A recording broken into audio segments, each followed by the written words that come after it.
Today I'm going to be scouting the perfect players for each Premier League club's summer transfer needs. I asked you guys at home to get involved and send me in positions you wanted to see your club sign this coming summer. I've gone out and scouted players for those roles. Just a couple things to note before we get into this. I haven't included Burnley or Wolves because in my opinion they're already down. And this is the James Lawrence Allcott tactics board, my good friend. If you haven't already checked it out, the link's in the description. I've jumbled the clubs up into totally random order. We're going to start with Bournemouth. Marco Senesi is leaving the club. So a centre-back is potentially needed here. I've got 3 options on the books that I have gone out and scouted. Milenkovic to come in and provide some experience. I do feel like Nottingham Forest are my favourites to go down. Him coming in to provide some depth and some experience, that backline would be very positive because, of course, Diakite is very young. Milosavljevic is even younger.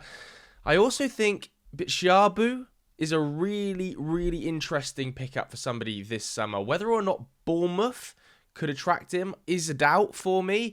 But given he started just 4 Bundesliga games this season for Leipzig, I see little to no chance he stays at the club this coming summer. There's going to be interest in Lukeba, of course, as well. But there were rumours linking Bitshiabu away from the club as early as January.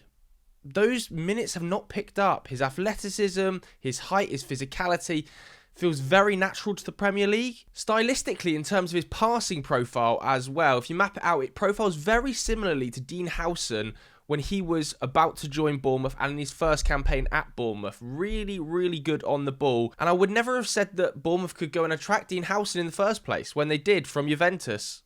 So let's not write off moves like this for Bitshiabu. The final name I think is a really interesting option for a club like Bournemouth is Charlie Cresswell, who profiles amazingly well in the air. He had big offers, of course, in the January window from the clubs like Brighton, West Ham, Wolfsburg. He didn't join any of those clubs. He stayed at Toulouse and he's continued to look excellent, both on the ball, in all dual facets, be that in the air or on the ground. He is a monster. Really good numbers for the England under-21 side as well. Still only 23 years old. Bring him home, man. Let's get Charlie Cresswell back in the Prem. Next randomly selected team is Brighton. I do feel like Carlos Baleba is going to leave this summer. I think his head has been turned. And the midfield area might need an address in that case. You look at the age of Milner. You look at the future of O'Reilly. The age of Pascal Gross as well. Could that be an area to address with Baleba leaving? I think there's some physicality needed. Immediately, Joao Gomes pops into my mind. I think he's going to be available on a cut price deal. And if you want somebody that's added physicality, still a good age, can progress the ball pretty well with his ball carrying, he's an option. Another suggestion I'm going to throw in here is Mandela Keita, the Parma defensive midfielder. Huge ball carrying numbers. Won the most duels of any player in Serie A this season. He's still only 23 years old and he brings massive physicality to the team, a little bit like Carlos Baleba, so he really stands out stylistically for me. The final name I'm suggesting is Kenneth Eichorn. Now, you might well know about this guy from social media. Of course, this is the 16-year-old that's been playing for Hertha Berlin this season and has been profiling like a total freak in that Bundesliga 2, just numbers off the charts on every platform. They've translated from his youth age groups where he was absolutely ridiculous in nearly every facet of the game. Ball carrying, passing, break-up play, tackle numbers. Those numbers have translated to the senior team, and at just 16 years old, he looks like one of the best players in the Bundesliga 2. There's a lot of interest in him. Bayern Munich are heavily interested in him. Pretty much every major German team heavily interested in Man United, Liverpool. But Brighton represents a different style of club to join. A club that has a very clear pathway to success of first-team football. A very clear pathway to moving on in the future. They sell their players at the right age for big fees. And they've got a proven track record with players that have come and gone. Be that Moises Caicedo, who could be sort of used as a template for an Eichorn, to prove that they can come in, succeed, and move on at the right age. I don't think you should write a club like Brighton off for this kind of signing. Next random team is Liverpool. There were loads of different suggestions from Liverpool fans. A lot of chat about the defensive midfield position, about the right-back area, but there was majority about the left wing area. Honestly, Cody Gakpo was copping it in the replies to me. I know that Rio is at the club, but he's still very young, very raw. I think a player that could also operate on the right-hand side to support Mo Salah, not the worst option here. So I'm looking for a versatile winger that predominantly wants to operate on that left-hand side. I still see huge upside in Bradley Barcola. I know that he has also been copying it from some regions online, PSG fans who aren't happy with his output. But when I look at players coming from Liga and when I look at players in the Champions League, especially wide players, I think who creates the best separation?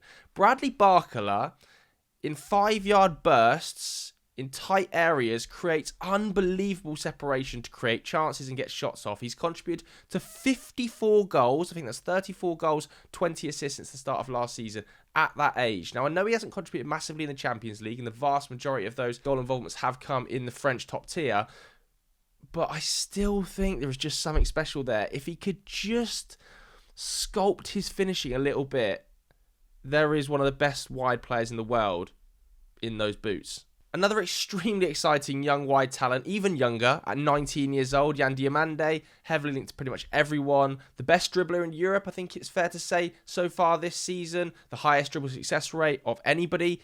Hasn't attempted the most dribbles, I think that is Lamine Yamal, but in terms of a 1v1 specialist, he is right up there. Interestingly, he has put up a lot of minutes on the right-hand side for Leipzig as well. Predominantly right-footed, so his chance creation numbers are quite high. I like the fact he could play on both sides. But he's just 19. Does that block the pathway for Ngamua? I think for me, I would side with Barcola. The final name is Mateus Mane, who I think offers a really interesting option all the way across this front line. He's operated a number of different roles for that Wolves team. He's heavily linked to Liverpool. And surely, with them dropping down, becomes the most cost-effective option of any of these players. Let's talk about Everton. I still think the right-back is a position of need. Jimmy Garner, much better as a midfielder. Jake O'Brien, not a natural right-back. Seamus Coleman, really quite old now. Nathan Patterson doesn't get a look in. So right-back zone is clearly needed. 3 suggestions here. I talked about Ola Aina recently being a very strong candidate, particularly if Nottingham Forest do go down. I also think Elouadi, who was heavily linked with the club in January, Genk's right back, represents a very different style of acquisition. Not the most David Moyes signing for me. I think Ben White's limited minutes in that Arsenal side this season must make him an attractive proposition for a number of teams in the Premier League. He's still a really good age. We know Ben White's quality. From the last 18 months, Jurrien Timber has overtaken him. I think he is probably more solid defensively than Ben White. But Ben White on the overlap, on the ball, aerially, still an incredible defender. He operates as a right back and a centre back if you need him to as well. There's massive value to be had in Ben White for somebody this summer if they can get him for the right fee. And I think he suits Everton down to the ground. Let's talk about Sunderland. I asked Dougie Critchley, of course, Sunderland's most famous son, tactical genius, where and who he would like to sign. And he was mentioning to me a blockbuster right winger, maybe a striker. So I've really looked at versatile forwards here that could operate across the line. You know, Matthias Ablin continues to put up ridiculous numbers for Nantes. Maybe not in terms of output right now, because it is just 6 goal involvements in 22 Ligue 1 games. But in terms of dribbling numbers, in terms of ball progression numbers, just in terms of when you watch him, the verticality he plays with, he wants to be so direct with his running that you can only be impressed. He's got the 6th best dribble rate of any forward in Europe. And the players ahead of him, the 5 ahead of him, Diomande, Yildiz, Yamal, Cherki, and Nusa.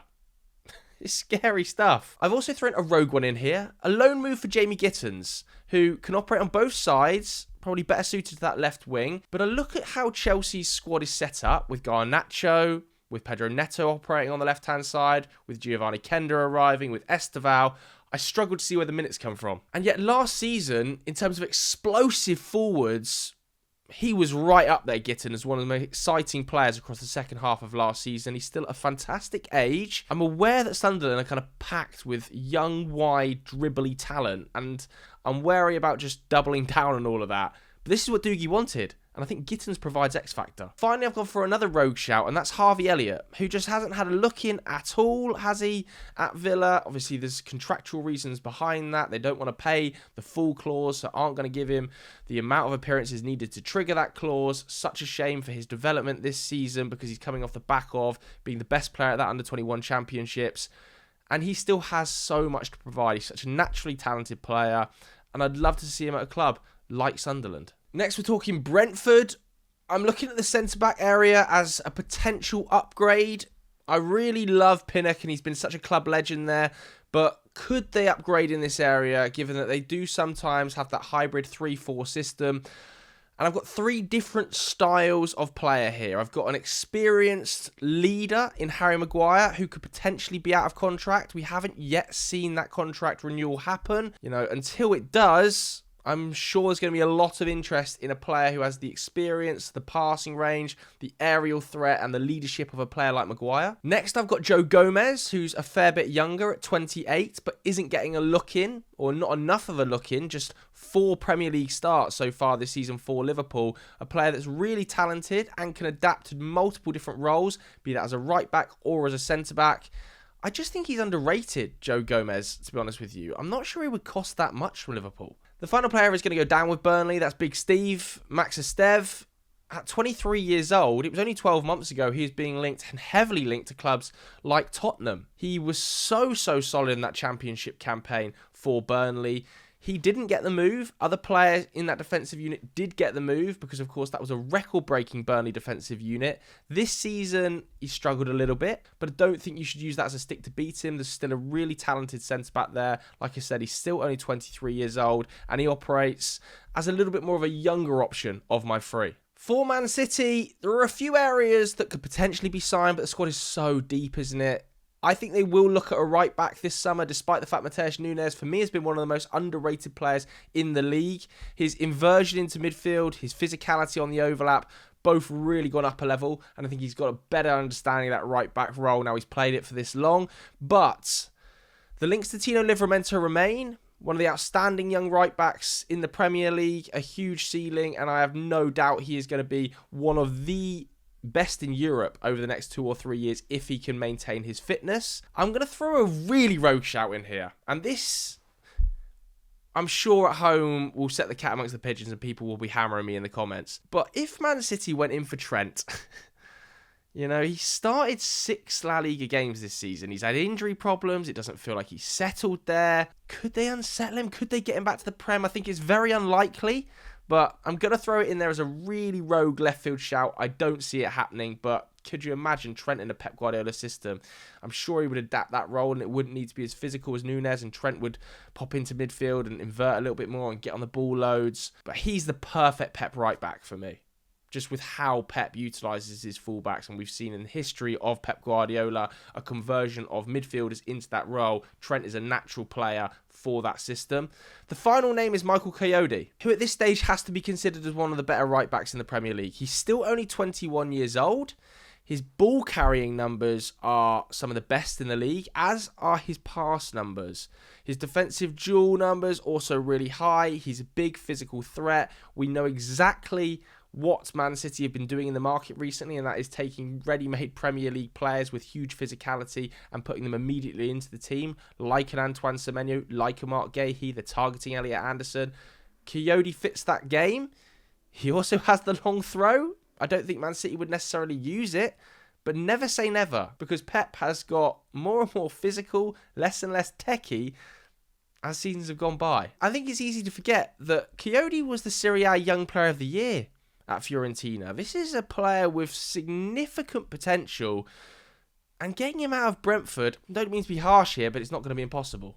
Aston Villa is a really difficult one to do because you don't know what the financial situation of the club is going to be. Again, reported massive operating losses to UEFA this week. It does feel like they're going to have to sell one of their star players, potentially Morgan Rogers, potentially Ezri Konsa, who I might well be linking with another club later on in this video. But either way, I've approached this with 3 different tiers of spending available. Whether or not they can spend big money, they get into the Champions League, maybe they do sell a player and they have a lot of money.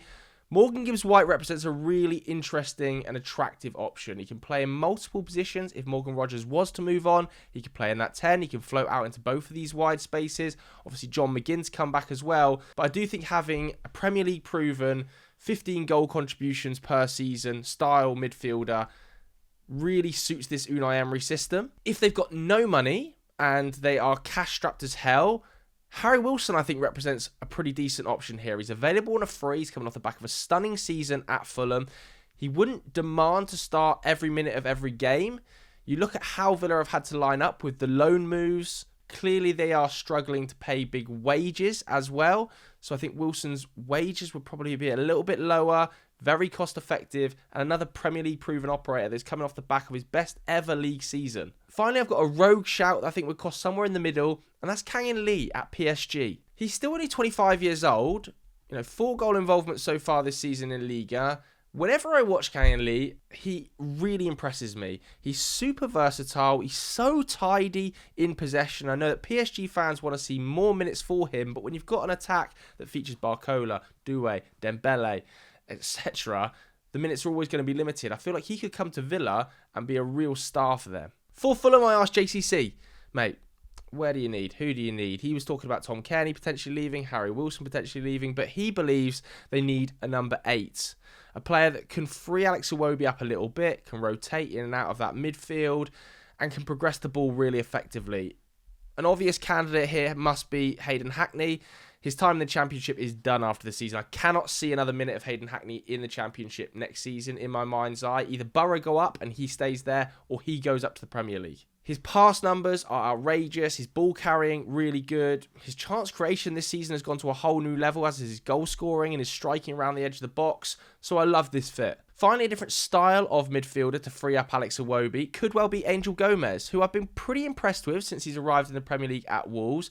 Obviously, we were really impressed with when he was playing in Liga. It didn't work at Marseille.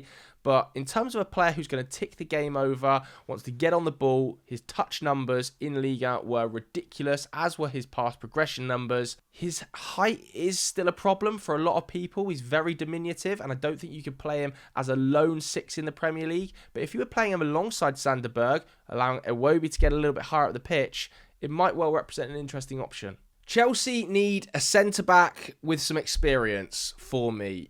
Murillo would represent a really interesting option, and I talked about him recently being a candidate for this central defensive role. The only issue I've got is that Levi Colwill, left-footed, left-sided centre-back, very young and potentially the future captain of the club, or at least the future of that central defensive partnership.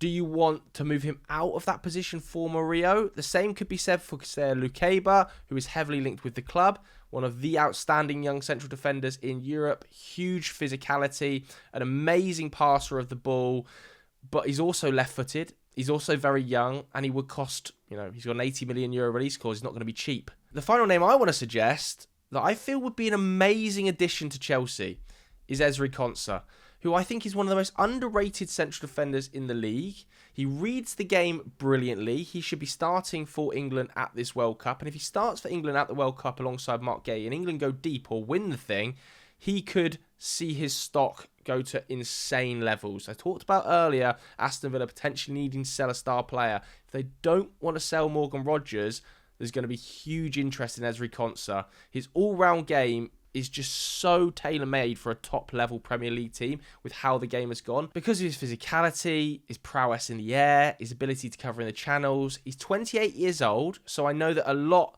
of the Chelsea model would not suit Konsa, but I actually think that's what they need. I think they need a prime-age 28-year-old Premier League ready centre-back. Crystal Palace, I still think are going to need a versatile forward for when Ollie Glasner moves on. I'm not totally sure they'll continue with this 3 at the back system.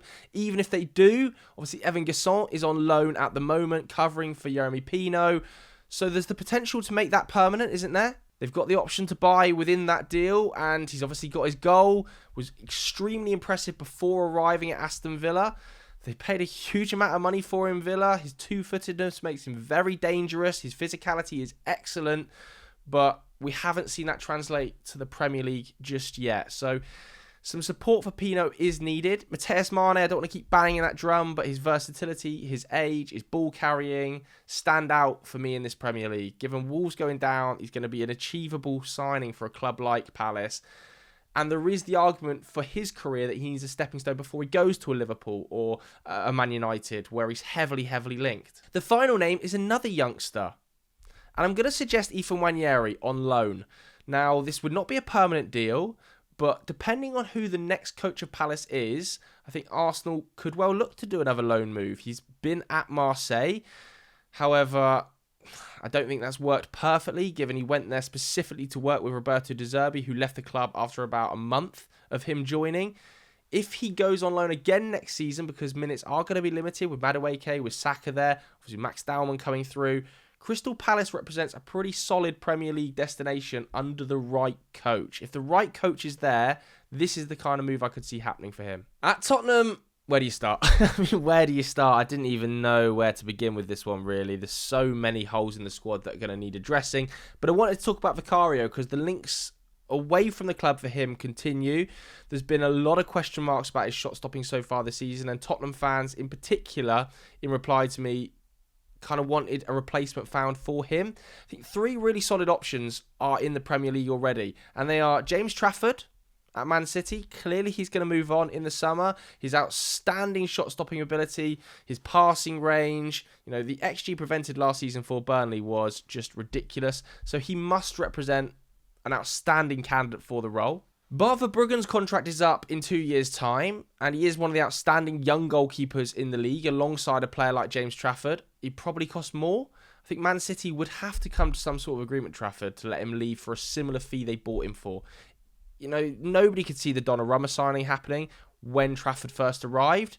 Verbruggen might well cost a little bit more. Brighton don't deal cheap. And the final name has been one of the outstanding goalkeepers in the league for me, and that is Robin Ruffs.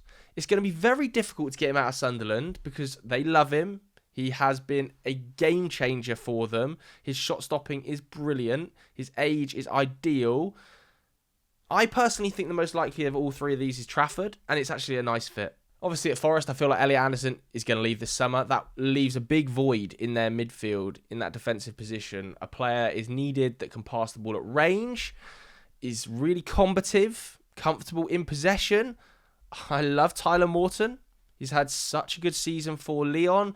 He was pretty cheap when they acquired him from Liverpool. You look at his long passing in particular, it stacks right up against Elliot Anderson. It's in the 94th percentile of all midfielders in Europe. A little bit of a different style of midfielder could be João Gomes. I spoke about him earlier, his combativeness. That is one thing about Elliot Anderson's game that's underrated. His willingness to be aggressive in the tackle and press. That suits João Gomes. And finally, a different style again, Hayden Hackney. Progression numbers are right up there. His line-breaking passes, very similar in terms of Elliot Anderson, but he's doing it in the Championship. We don't know how well that's going to translate to the Premier League. Another young option, though. Let's talk about Leeds, who I still think are going to stay in the division and have put together a really nice system under Daniel Farke. There's 3 at the back with the wing-backs tucking in, creating a 5 at times, 2 sat in front. They are quite defensive, but they're very, very solid, very hard to break down. I mentioned Charlie Cresswell earlier with his aerial ability and his dual numbers being a really solid option for most Premier League clubs, particularly in that middle to lower tier, but he's not going to be cheap. A player out of contract that represents a different style is Andy Robertson, who could play as a left back, but also as a left-sided centre-back, which I think is really interesting for Leeds. I also love his experience. He's only 31 years old and was being heavily linked with Tottenham. Still think he's got a lot to offer clubs in the Premier League. Maybe not at a European level, but certainly in that sort of mid-table Premier League side. You think of when James Milner went to Brighton and was there for a long time. Andy Robertson's leadership, combativeness, and versatility on the left-hand side could provide a lot to Leeds. And the same for Joe Gomez, who is only 28 years old, but I think would suit this back 3 system down to the ground, playing either as a wide centre-back or even as a central centre-back. He would bring experience from that Liverpool dressing room, excellent on the ball. He covers the wide areas really well because he's played at fullback at times for Liverpool too. He's just not getting enough minutes. Manchester United need at least 1 central midfielder. I think they probably need 2, if we're honest. Casemiro is leaving the club. Ugarte is the backup in that role. Kobbie Mainoo is still very young and is being asked to play every minute of every game, just 1 game a week. When that goes to 2, the depth in midfield is basically non-existent behind them. So I could see 2 midfielders arriving at the club. United are obviously very keen on Elliot Anderson, but are going to be battling it out with Man City. That's not going to be an easy battle to win. The only reason I could see United winning that is if Pep Guardiola decides, this is the summer I want to go. If Pep leaves, there's big question marks about the future of City, and maybe Elliot Anderson thinks to himself, I don't know who's coming in. I don't know what's going on there. That is a bit of a sticky situation.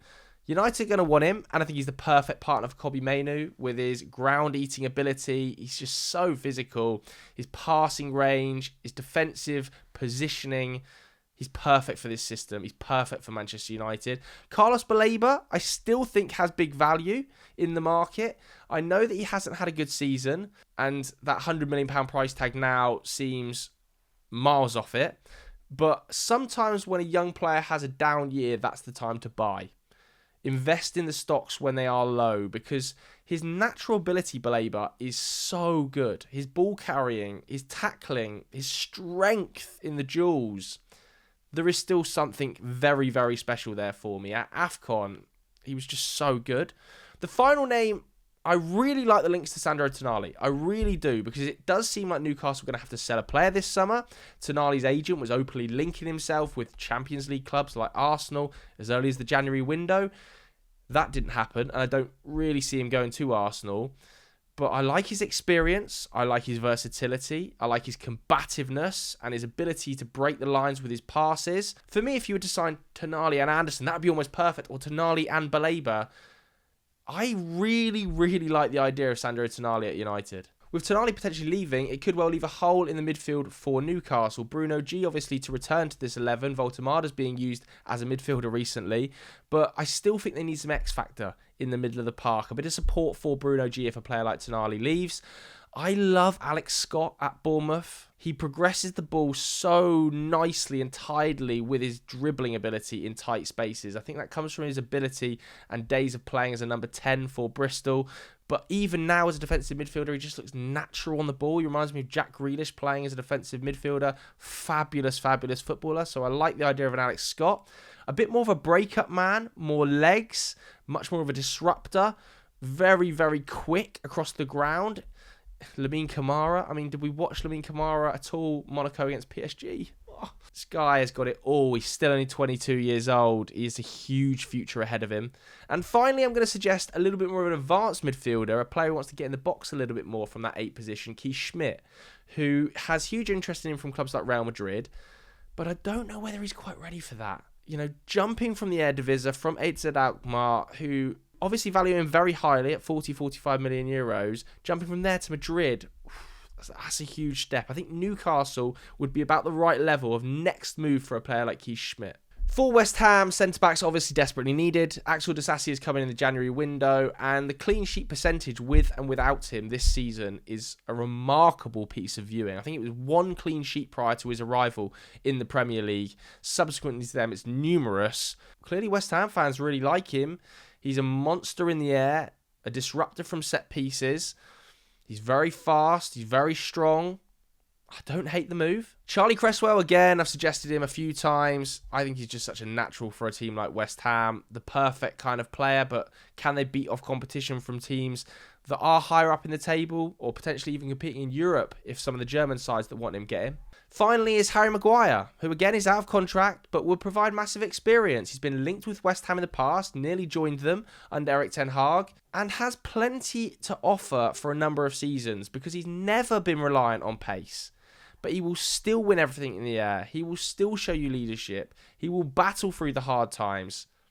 Maguire feels very West Ham. Finally, we're going to Arsenal, who a lot of the fans wanted me to suggest a left winger for. We've spoken about Bradley Barcola and how much I love him. The ability to create separation, his goal scoring numbers and chance creation numbers still massive. He needs a bit of refining, but that is kind of what Arteta does really, really well. And he would just be such a bright spark, such an X-factor type player for Arsenal. A player that I don't think they've got in their forward line that just has that 1v1 brutal ability. The same with Yan Diomande, who could have massive upside. The final name I'm going to suggest is Kenan Yildiz. Juventus are 5th in Serie A. They're out of the Champions League. If they miss out on the Champions League this season, Yildiz is going to leave. I know that Juve fans pin all of their hopes on him, and he is the golden boy of Turin. Rightly so. He's their best player by an absolute mile. They cannot afford to lose him. But the league is in such a dire situation right now. The European competition isn't there. Arsenal are maybe the best team in world football at the moment. The attraction to the Premier League must be there for a player like Kenan Yildiz as his age, with the goal scoring output, the chance creation output. We talk about having a superstar left winger. Yildiz would be that for Arsenal. Sure, he's not a natural 1v1 left winger like a Barcola or a Diomande that I know some Arsenal fans are crying out for. And with Eze in the team, there are question marks about the fit. But if you can get Kenan Yildiz and your Arsenal, given the situation Juventus are in, if you can beat other top European giants to that signature, you're getting one of the best young talents in world football for the next decade. So that was me scouting 3 players for each Premier League club. If you enjoyed this video, hit the like button, hit subscribe. Thanks very much for watching, everybody. I'll see you later.